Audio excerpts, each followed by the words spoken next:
ठंड में रसोई सुबह 5 बजे नहीं खोलने वाली देवरानी। तुम्हारा सही है सरिता बहन, दोनों बेटों को एक साथ ही निपटा दिया तुमने, एक ही शादी का खर्चा बन गया तुम्हारा। क्या करूं कलावती बहन, मैंने तो सोचा था कि पहले बड़े बेटे की शादी करवाऊंगी, लेकिन साथ साथ छोटे बेटे के लिए भी लड़की पसंद आ गई, तो सोचा एक ही मंडप में दोनों भाइयों के फेरे करवा देती हूँ। चलो सही है, दोनों बहू साथ में घर में आ गई हैं। अब तो तुम्हारे आराम के दिन शुरू। बहुओं, अच्छे से अपनी सारी जिम्मेदारी को निभाना, और अगर कभी सास डांट लगा भी दे तो बुरा मानकर मुंह फुलाकर मत बैठ जाना। अरे सास भी एक तरह से माँ ही होती है। अरे आंटी, मेरी भाभीियों के आते ही आपने इन्हें लेक्चर देना शुरू कर दिया। चलिए ना, अब हम दूध में अंगूठी ढूंढने की रस्म करते हैं। मैं तो अपनी दोनों भाभीियों की साइड हूँ।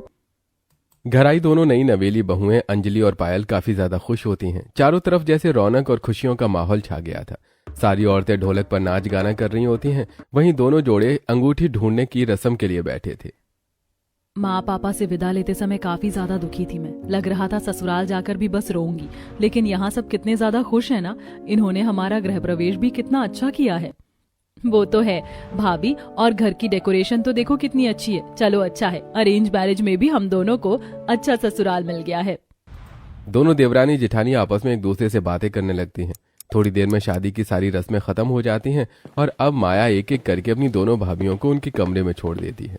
इसी तरह अब शादी के 3 से 4 दिन गुजर जाते हैं और आज दोनों ही बहुओं की पहली रसोई का दिन होता है। घड़ी में सुबह के 4 बज रहे होते हैं। तभी पायल के दरवाजे पर खटखट होती है। नींद में ठंड से सिकुड़ते हुए पायल जैसे ही दरवाजा खोलती है तो देखती है कि सामने उसकी सास सरिता खड़ी है। आप इस वक्त सब ठीक तो है ना? सब ठीक है, लेकिन तू अभी तक उठी क्यों नहीं? भूल गई आज तेरी पहली रसोई की रस्म है। चल अब जल्दी से जाकर नहा ले और तैयार होकर रसोई में आ जा। मैं तब तक अंजलि बहू को भी जगाकर उठा देती हूँ। अपनी सास का सुबह 4 बजे पहली रसोई की रस्म के लिए उठाना पायल को काफी अजीब लगता है, लेकिन पायल अपनी सास से कुछ नहीं कहती और तैयार होने के लिए चली जाती है। तो वहीं जब सरिता अंजलि को जाकर उठाती है तो आज अभी तो सुबह के 4 बज रहे हैं, इतनी जल्दी खाना बनाकर क्या ही फायदा, और इतनी ठंड में तो मुझसे नहाया भी नहीं जाएगा। हमारे घर का रिवाज है कि रसोई में कदम नहा कर ही रखा जाता है। चलो जल्दी से नहाकर तैयार हो जाओ, तेरी जेठानी भी तैयार हो रही है। सुबह 4 बजे के नहाने के नाम से ही अंजलि का मुंह बन जाता है, लेकिन वो कुछ नहीं कहती और जाकर तैयार हो जाती है। थोड़ी देर में देवरानी जेठानी रसोई में आ जाती हैं। माँ जी ने इतनी सुबह सुबह क्यों उठा दिया? अभी तो 5 बज रहे हैं, इतने बजे खाना बनाकर किसे ही खिलाएंगे? लेकिन हम माँ जी से सवाल थोड़ी ना कर सकते हैं। मेरी माँ कहती है कि जो सास बोले चुपचाप कर देना चाहिए। घर में किसी से बने ना बने, लेकिन सास से हमेशा बनाकर रखनी चाहिए। अरे क्या खुसर पुसर हो रही है दोनों देवरानी जेठानी में? चलो सही है, और देवरानी जेठानी की तरह तुम दोनों में लड़ाई बहस तो नहीं है। आज तुम्हारी पहली रसोई की रस्म है। हैवी खाना तो तुम रात के खाने में बना लेना। अभी तो सुबह का वक्त है, तो एक काम करो, नाश्ता बना लो। नाश्ते में आलू के पराठे, सैंडविच और स्वीट कॉर्न चाट, और साथ में चीला भी बना लेना। और हाँ, सबसे पहले मेरे लिए 1 कप चाय बना कर ले आओ। अपनी दोनों बहुओं को नाश्ता बताकर सरिता कमरे में जाकर रजाई ओढ़कर बैठ जाती है। तो वहीं अब दोनों देवरानी जेठानी जल्दी जल्दी नाश्ते की तैयारी करने लगते हैं और थोड़ी देर में दोनों के सास ससुर और नंद नाश्ते के लिए टेबल पर आ जाते हैं और नाश्ता करते हैं। भाभी, नाश्ता तो काफी अच्छा बना है। वैसे मैं पराठे इतने खाती नहीं हूँ, लेकिन आज आपने बनाए हैं इसलिए पूरे 2 पराठे खा लिए मैंने। और चाय भी काफी बढ़िया बनी है, पराठे के साथ तो और अच्छी लग रही है। वैसे पापा जी, मम्मी जी, माया, आप लोग रोज सुबह इतनी जल्दी उठते हैं क्या? मेरा मतलब आप दोनों को तो कहीं जाना भी नहीं होता। और माया, तुम्हारा कॉलेज तो 10 बजे का है ना? हाँ भाभी, लेकिन वो क्या है ना, हम लोगों को जल्दी उठने और जल्दी सोने की आदत है। हम टाइम से उठना और टाइम पर सोना ही पसंद करते हैं। इससे हमारी हेल्थ भी अच्छी होती है। अब सभी को नाश्ता करवाने के बाद अब दोनों देवरानी जेठानी को काफी नींद आ रही होती है, जिसके चलते अब वो दोनों अपने कमरे में सोने के लिए जाती हैं। दोनों गर्म रजाई में लेटी ही होती हैं कि तभी सरिता अपनी दोनों बहुओं को आवाज देकर बाहर बुलाने लगती है।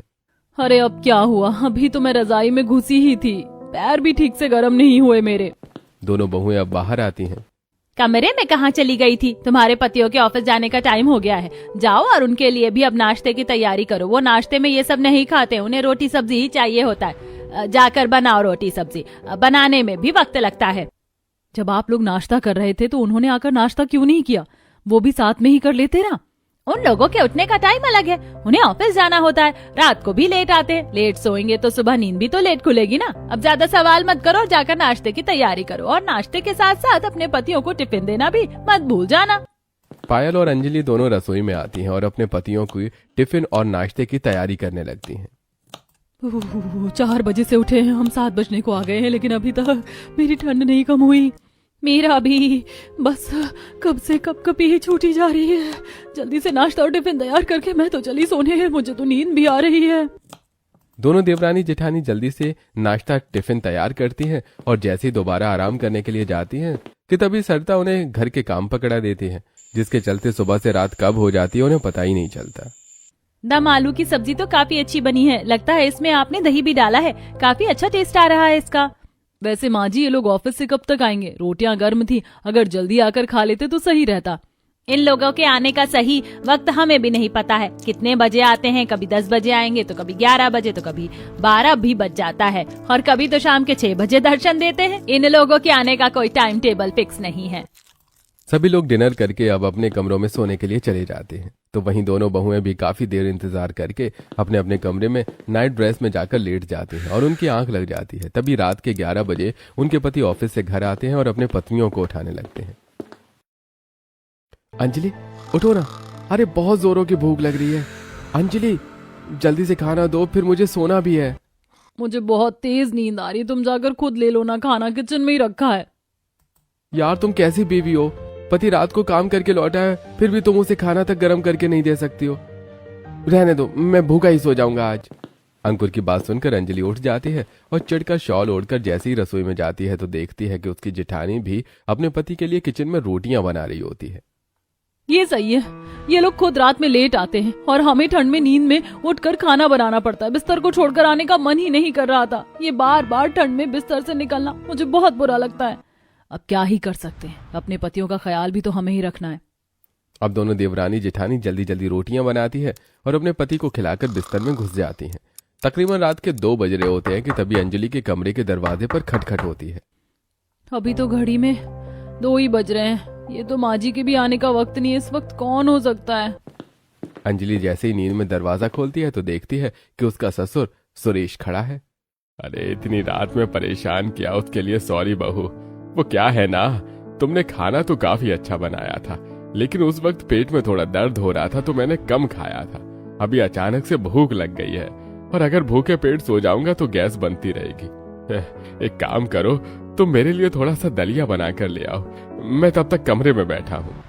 सुरेश की बात सुनकर अंजलि को गुस्सा तो काफी आता है, लेकिन वो कुछ नहीं कहती और ठंड में रसोई में जाकर दलिया बनाने लगती है, जिसके चलते अब नींद में अंजलि दलिया लेकर आ रही होती है कि तभी एकदम से टेबल से टकराकर अंजलि नीचे गिर जाती है और सारा दलिया भी फर्श पर फैल जाता है। ये भगवान, क्या मुसीबत है। एक तो इतनी मुश्किल से ठंड में खड़े होकर दलिया बनाया था और इस नींद की वजह से सारा दलिया गिर गया। अब दोबारा मेहनत करनी पड़ेगी। अब दोबारा से अंजलि दलिया बनाकर अपने ससुर को दे देती है, जिसमें तकरीबन 1 घंटा लग जाता है और जैसे ही 4 बजते हैं तो फिर से सरिता अपनी दोनों बहू को उठाने के लिए आ जाती है। अंजलि की ठीक से नींद पूरी नहीं हुई थी, इसलिए वो काफी चिड़चिड़ी होती है।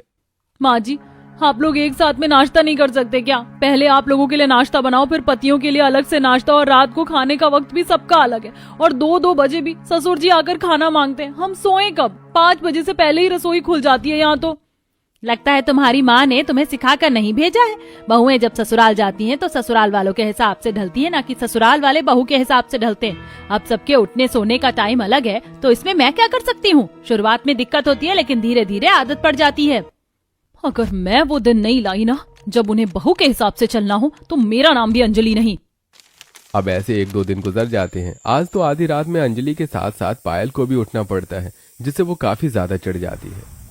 अंजलि, भला ये क्या बात होती है? रात में हम 11-12 बजे उठकर अपने पतियों के लिए गर्म खाना बनाते हैं और अब 2-3 बजे उठकर इन लोगों के लिए कुछ ना कुछ बनाना पड़ता है। मैंने तो माँ जी से इस बारे में बात भी की थी, लेकिन उन्होंने उल्टा मुझे ही सुनाकर भेज दिया। गुस्सा तो मुझे बहुत आ रहा है, लेकिन मैं कुछ कर भी तो नहीं सकती। अब हमें ससुराल वालों के हिसाब से ही चलना होगा। बिस्तर से बार बार गुस्से से निकलना और नींद खराब होना, दोनों ही बहुएं इससे काफी चिढ़ चुकी थी। और आज फिर से जब माया रात के 3 बजे अंजलि को उठाने के लिए बार बार उसका दरवाजा खटखटाने लगती है, तो अंजलि उठकर भी दरवाजा नहीं खोलती। अंजलि, कब से माया दरवाजा खटखटा रही है, खोल दो ना, बेचारी को भूख लगी होगी, रात में उसने कुछ ठीक से खाया नहीं होगा। यार 4 प्लेट बिरयानी खाई है उसने और तुम कह रहे हो उसने कुछ नहीं खाया होगा। खा खाकर तुम्हारी बहन एक दिन भैंस हो जाएगी और इतना ही बहन पर दया आ रही है तो खुद उठकर बना देना उसके लिए। लेकिन मैं नहीं बनाने वाली, चुपचाप से सो जाओ वरना ऐसी लात मारूंगी ना कि सीधा कन्याकुमारी में जाकर गिरोगे। भूल जाऊंगी कि तुम मेरे पति हो, कोई फुटबॉल नहीं। अंजलि को इतने गुस्से में देखकर अंकुर कुछ नहीं कहता और चुपचाप सो जाता है। तो वहीं अंजलि के ना उठने पर अब माया जाकर पायल को उठा देती है। कहने को पायल घर की बड़ी बहू और जेठानी थी, लेकिन अपनी माँ के दिए हुए संस्कारों को फॉलो करने के चक्कर में पायल हमेशा अपनी बैंड बजवा लेती थी। लेकिन वहीं अंजलि थोड़ी चालाक थी। ऐसी कुछ समय और गुजरता है और आज पूरा परिवार एक शादी में गया होता है। चलो ये सही है, आज इन लोगों ने शादी में दबा कर खाना खाया, इसका मतलब अब हमें रात में उठना नहीं पड़ेगा। वो तो है, और शादी का खाना तो वैसे ही हैवी होता है, तो फिर तो सुबह 5 बजे भी हमें नहीं उठना पड़ेगा। मैं तो आराम से 7 बजे उठूंगी। दोनों बहुएं काफी ज्यादा खुश होती हैं, लेकिन उनकी ये खुशी ज्यादा देर तक नहीं रहती है। शादी में भरपेट खाना खाने के बावजूद भी रात में सभी घरवाले 1 बजे खाना बनवाते हैं। तो वहीं रात में पेट भरकर खाने के बावजूद भी सुबह 5 बजे दोनों बहुओं को ठंड में उठकर सबके लिए हैवी नाश्ता बनाना पड़ता है। ये भी क्या बात होती है, रात में शादी में उन्होंने कितना ठूस ठूस कर खाया था, लेकिन फिर भी रात में 1 बजे उठकर उन्होंने हमसे खाना बनवाया और अब सुबह 5 बजे फिर उनके लिए नाश्ता बनाना पड़ रहा है। पेट है या कुआं है, इन लोगों का समझ ही नहीं आता। लेकिन ये तो हमारी जिम्मेदारी है ना, इसे तो हमें निभानी ही होगी। आपने सास बहू के सीरियल ज्यादा ही देखे हैं क्या? जब देखो सेवा सेवा। देवरानी होकर अंजलि अपनी जेठानी पायल को ही सुना देती है। तो वहीं अब सभी को नाश्ता देकर पायल सोने के लिए जा ही रही होती है, तभी माया पायल को अपने साथ चलने के लिए बोलती है। नहीं माया, मैं नहीं जाऊंगी, तुम जाओ, थोड़ी देर आराम करने दो मुझे। भाभी ठंड में जितना बिस्तर पर पड़े रहोगे ना उतना ही शरीर में आलस आएगा, थोड़ा तो बाहर भी आ जाओ। नाश्ता आपने काफी अच्छा बनाया था, इसीलिए पहले मैं नाश्ता करने के लिए बैठ गई। चलिए ना, अब हम वॉक पर चलते हैं। माया पायल को जबरदस्ती वॉक पर ले जाती है। तो वहीं अंजलि लेट उठने वालों के लिए दोबारा से अलग नाश्ता बनाने लगती है और ऐसे ही 1-2 दिन गुजर जाते हैं। अरे बहू, तुमने मेरे वो हरे वाले जुराब देखे हैं क्या? कब से ढूंढ रहा हूँ, मिल ही नहीं रहे। भाभी, नाश्ते से पहले मेरे लिए ब्लैक कॉफी बना देना। सुबह 5 बजे उठकर इनके लिए नाश्ता बनाकर इन पर कम एहसान करते हैं क्या हम लोग कि सुबह 4 बजे उठकर अब नाश्ता बनाने के साथ साथ इनके ये काम भी करो। मेरा बस चले ना, एक दिन सभी के नाश्ते में जहर देकर टपका ही दूं, एक बार में खेल खत्म हो जाएगा। अंजलि चुप चुप बोलो, ये हमारे परिवार के लोग हैं, परिवार के लिए ऐसे थोड़ी ना बोलते हैं। अरे कैसा परिवार भाभी, आपको नहीं पता कैसे ससुराल वाले हैं हमारे। अगर कल को हम टपक भी गए ना तो मेहमानों से पहले तो यही होंगे जो गर्मा गर्म पूरी मांगेंगे। पायल जहां हमेशा अंजलि को शांत करवाती है, तो वहीं अंजलि ज्वालामुखी की तरह हमेशा फूटती रहती है। ऐसे ही अब 1-2 दिन गुजर जाते हैं और आज दोनों बहू चिढ़कर रात के खाने में रोटी सब्जी बनाने के बजाय दलिया बना देती हैं, जिसे देखकर सरिता, बहू घर में कोई बीमार है क्या जो तुमने ये अस्पताल वाला खाना बनाया है? नहीं माँ जी, लेकिन वो क्या है ना, ससुर जी को बार बार रात में उठकर दलिया खाने की आदत है, तो सोचा इस बार रात के खाने में हम दलिया ही बना देंगे, ये तो सेहत के लिए भी अच्छा होता है ना। अब सभी को मुंह बनाकर दलिया ही खाना पड़ता है। तो वहीं रात में लेट खाने वालों के लिए भी अब दोनों बहू को ज्यादा मेहनत नहीं करनी पड़ती। ऐसे अब समय जाता है। पायल 4 बजे उठकर सभी के लिए नाश्ता बना रही होती है कि तभी अचानक पायल को चक्कर आता है और वो बेहोश हो जाती है, जिसे देखकर अंजलि चिल्लाकर सभी को जल्दी से रसोई में बुलाती है। हे भगवान, ये बहू को क्या हो गया? बेहोश कैसे हो गई बहू? मैं जल्दी से गाड़ी निकालता हूँ, आप लोग पायल को लेकर बाहर आइए। ये जेठानी जी को क्या हो गया है? हे भगवान, अब क्या करूं मैं? कहीं सुबह जल्दी उठने की वजह से टपक तो नहीं गई? सभी लोग जल्दी से पायल को अस्पताल लेकर जाते हैं, जहां डॉक्टर पायल का चेकअप करती है। डरने की कोई बात नहीं है, बल्कि खुशखबरी है। आपकी बहू पेट से है, लेकिन एक छोटी सी परेशानी है। आपकी बहू का शरीर अंदरूनी थोड़ा कमजोर है, इसीलिए आपको इन्हें 9 महीने तक अच्छे से रेस्ट देना है और ज्यादा काम नहीं करवाना है। डॉक्टर साहिबा, आप ज्यादा काम करवाने की बात कर रही हैं। मेरी बहू पेट से है और हमारे घर का पहला बच्चा आ रहा है। मैं तो अपनी बहू को 9 महीने बेड से नीचे कदम भी नहीं रखने दूंगी, और मेरी छोटी बहू है ना, वो घर की सारी जिम्मेदारी संभाल लेगी। पायल के प्रेग्नेंट होने की वजह से अंजलि काफी ज्यादा खुश थी, लेकिन वहीं ठंड में अब सुबह अकेले उठना और रात में अकेले खाना बनाना अंजलि के लिए काफी ज्यादा मुश्किल हो गया था। अब तुम क्या करोगी? पहले तो मैं भी तुम्हारी मदद कर देती थी, मिलकर काम करते थे तो ज्यादा काम नहीं लगता था, लेकिन अब मैं यहाँ बिस्तर में रहूंगी और तुम ठंड में काम करती रहोगी। वही तो भाभी, इसीलिए मैं कुछ सोच रही हूँ। जब सीधी उंगली से घी ना निकले तो घी को पिघला देना चाहिए। बार बार उंगली टेढ़ी करने का फायदा नहीं है, कुछ करना पड़ेगा इस बार। बहुत क्राइम पेट्रोल देखा है, कुछ सोच अंजलि, कुछ सोच। अनूप सोनी का कोई ना कोई एपिसोड तो याद कर। अंजलि अपना खुराफाती दिमाग चलाने लगती है। तो वहीं ऐसे ही अब दिन गुजरता है और